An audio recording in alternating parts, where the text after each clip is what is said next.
Argentina, Lionel Messi, Lautaro Martinez, and Angel Di Maria. I would, if they won against Saudi Arabia, I would have given them an A, but they just can't stay on side, Salim. It's really worrying. You're looking at that. 3 offside goals. Obviously, there's that VAR incident as well. Lionel Yeah. Messi scoring a penalty. But even in the second half, when they were 1-1 or 2-1, they weren't really threatening. There's a couple of crosses that went wayward. Messi had a header saved by the keeper, fantastically saved from the keeper as well. I'm really looking forward to seeing what your thoughts are on this one. I'm going to go with, and this is just me, I'm going for a B. Honestly, I think on paper it's an A, but looking at it from what we saw against Saudi Arabia, it's a B. Yeah, I'm going to agree. For me, it's a B as well. I think there was a VAR incident. Obviously, one of the goals that should have counted, but it didn't count. Controversial there. I say Messi and Lautaro, quality players. I don't know about Di Maria though in a front three.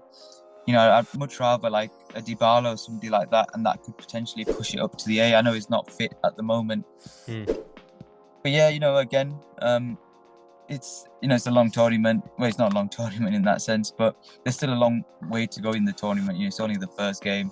A lot of people are saying, it's finished for Argentina, but Spain lost their first game and they still went on to win the World Cup. So you can't just say, it's finished for them. And, like Spain, like this year, Spain won 7-0, so they're definitely going to win it or something like that. But it just shows that anything can happen in football. A team like Saudi Arabia, I don't even know where they're ranked. Was it like 90th or something, or 50th? I can't remember how far down it was. But no, it's still the first game. I feel like Argentina, they will have to, improve. Like themselves and Barcelona were looked at, not Barcelona, sorry, Argentina and Brazil were looked at as favourites for this tournament. So they need to live up to this, and they've got the squad there. I'd say they've got a really good squad. I'm surprised Otamendi played. I would have probably have started Lisandro instead next to Romero. That's a switch. Back in Lisandro Martinez. I think after watching him firsthand, you're probably convinced by him now. But Otamendi's been a mainstay in that defense for quite a while. It's more rotation of Romero and Lisandro than Otamendi. But I think the coach Scaloni just got it wrong in that game. He shouldn't have started both of them. He should have started Lisandro because they had no fight in that Argentina side. You're looking at them. They're getting outfought by Saudi Arabia. Argentina sides have always historically outfought an opposition, even if they have lost, which is crazy to really see. But yeah, I'd go for, like I said, I went for a B because on A, they would be really good on paper, but B, I would say for. Now let's go for Brazil. Brazil is going to be a tricky one because you're looking at it and it looks like Gabriel Jesus, Neymar, and probably Antony as a front three, or what a lot of people have been saying, it's going to be Vinicius, Neymar, and Gabriel Jesus as well. There's so many options with that one, and we're yet to see them play. We're yet to see how it starts off as well. I would go for, and this is just me, I'd go for an A. I'm looking at that attack and I'm thinking that's frightening. I'm looking at how Neymar's done at World Cups previously, and he always turns up on the big stage like we have seen him do for Brazil. You're looking at Gabriel Jesus, and you're looking at how well he's done for Arsenal this season as well. And if it is Antony, if it is Richarlison or Vinicius Jr., Champions League final winner as well, there's quality in that attack and there's fearsome attackers. Jogo Benito all round, I would say, Salah. Yeah, I'd say Brazil's another team. They've got quality in every position. I'd give them A as well. You've seen Neymar, carry Brazil in tournaments. And was it for 2014? And then when he got injured, it sort of fell apart for them. He had the whole nation on his shoulders. And, they've got a good striker in Gabriel Jesus, who's somebody that's come, a long way, I'd say, from his first World Cup. And, you can see the transformation he's had at Arsenal, being the main man. There was a conversation I remember hearing about the Brazil manager asking him, like, are you a striker or are you a winger, basically? And he responded saying, I'll play wherever you want. But now, he's cemented himself as a centre forward and he should carry on in that way. I see him personally as a centre forward, not really as a winger. And I feel like that's where he does his best work. He's not even just all about the goals. Even when he's not scoring goals, he's still, offering a lot to the team. And I think that's something that has really helped Arsenal. Being somebody that's been there and won it, and he's got that professionalism, especially like in the dressing room as well. I think there was talk about Man City insiders not happy with the sale of Jesus and Zinchenko to a Premier League rival, which could in the long run even cost City the title. Yeah. You're looking at how Arsenal are top of the Premier League in the international break that we're at now as well. Gabriel Jesus is a big part of it because of his professionalism, because of his work rate. You're seeing it on the pitch every single game. I'm looking forward to seeing Brazil on Friday night, see how they play, see who, if he does start, if it's him, if it's Richarlison. It's going to be long to see a couple of days to see who actually starts. But like you said about Neymar, this is Neymar's tournament to shine, Salim. I think we've spoken about this off camera as well. It's really looking forward to seeing how Neymar does, and probably, like you said as well, is maybe his last ever World Cup.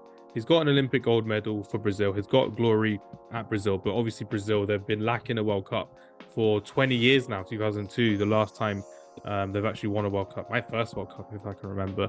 Literally the final, 2002, Germany, Brazil. I'm looking forward to seeing how Neymar does. I'm looking forward to seeing if he can carry on his PSG form. And I'm looking forward to seeing how he does in this group stage, because this group stage that they've got should easily be 3 wins out of 3. I'm looking at it, and you're looking at the teams that they've got. Realistically speaking, they should win. And I'm really looking forward to seeing how Neymar does in this attack. And especially if Antony does well. From a Man United point of view, I'm always looking out to see how he does. Probably the last team I'll probably ask you about, this is a bit of a curveball one, but you know their attack is always going to be mentioned. Belgium. Talking about tonight as well, Lukaku, Kevin De Bruyne, you're talking about Eden Hazard, Leandro Trossard. What are we thinking, Salim? Yeah, the thing is, I'll give them a B. You know, if they were all like, you know, at their best, easy A, you know, potentially even the best attack. But, you know, Lukaku and Hazard, I'm not sure, you know, like, there's this talk about, you know, the Belgium like golden generation thing, you know, being over. Like, if you look at the ages now, Hazard, De Bruyne, Lukaku, they're all getting on. You know, they had such a squad, especially when they had like Vincent Kompany, Alderweireld and Vertonghen as well at the back. You know, with a great keeper in Courtois, but the players have aged, and I'm not sure. Like, maybe the last World Cup was the one for that Belgian golden generation to win it. I'm not saying that Hazard's a finished player, Lukaku's a finished player, because a lot of these players sometimes they don't really perform domestically for whatever reason. Like Eden Hazard, I don't even think he's played in like an El Clasico, even though he's been there for 5-6 years now. But you never know in these tournaments. They just turn up, these sort of big players, you know, for their country. So it'd be interesting. It'd be nice if Hazard and Lukaku both just get, you know, a real kickstart. They do really well, and that really helps them throughout the remainder of the domestic season after that as well. I agree. You're looking at Lukaku, who's not in the team today. Batshuayi is starting. I think Lukaku's still injured. De Bruyne and Hazard behind him as well. De Bruyne has been one of the best attacking players in world football over the last 2-3 years, in my opinion. He's been outstanding to watch week in, week out for Manchester City. If anyone's going to be the catalyst, I don't think it's going to be Hazard or Lukaku. I think it's going to be Kevin De Bruyne, because he's in that free role behind the striker and next to another floating winger as well, in that little pivot up front as well, with their 3-4-3 formation that Belgium have as well, Salim.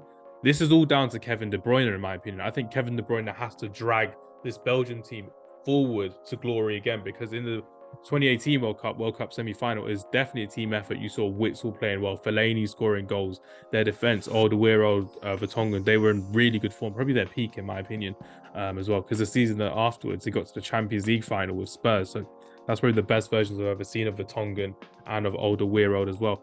Eden Hazard, if there's ever a time to come good, it's by starting in the World Cup and actually doing well against Canada, which they're playing tonight, literally later on from this podcast as well.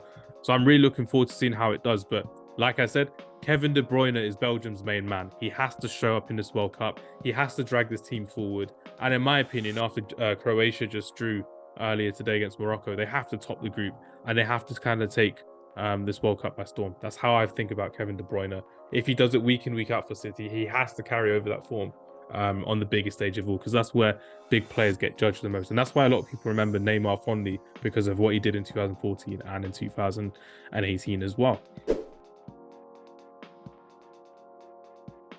Are there any other attackers that you're kind of looking forward to watching, Salim? So it may not have to be from any of these teams. It could be Darwin Núñez, for example, some from another team. Anyone that kind of catches your eye or has caught your eye so far? I mean, you know, the Portuguese attack is one, you know, with players like Ronaldo, Felix, Silva, and you know, I've got a few others. Rafael Leao as well. But I'm trying to think. You know, it's just like saying like anyone could, like Enner Valencia, you know what I mean? How he came out of the blue that day and scored a couple of good headers. I mean, he Yeah, kind of just omitted Spain after they won 7-0 against Costa Rica as well. So you know, they had a fantastic attack.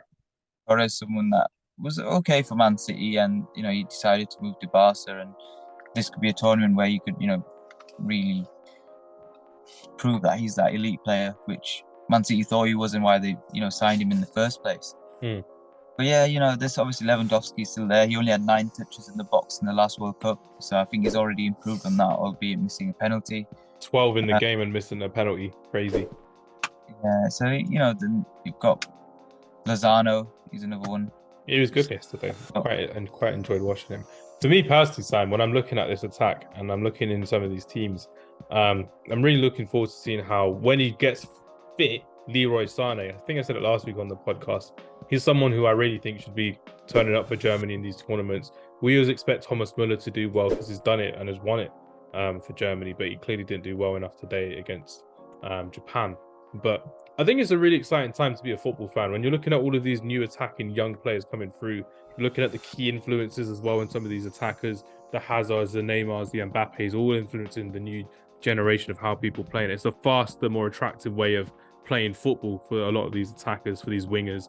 A lot of them are a lot more versatile as well. So when you're looking at a player, i.e. Leandro Trossard, for example, Salam, he can play as a left winger or as a right winger as well. He can do it across both different wings, which is refreshing to really see and to appreciate as well. But as I'm looking at it as well, you're looking at some of these attackers. I still want to see Phil Foden start a game for England. I want to see him as an attacking midfielder, not as a winger, because just kind of like with Gabriel Jesus, when he's in that Pep roulette system, when he's actually working for Pep Guardiola, he'll play wherever he wants for Pep Guardiola. But when he's in his own element, it's as a striker. Same as Phil Foden. For me, he has to play as an attacking midfielder as well. So I'm really looking forward to seeing how it goes. I think there's going to be loads more players that we can watch over the next couple of weeks, and we'll be really appreciating them as well, which will be really nice, and lots to look forward to in this World Cup.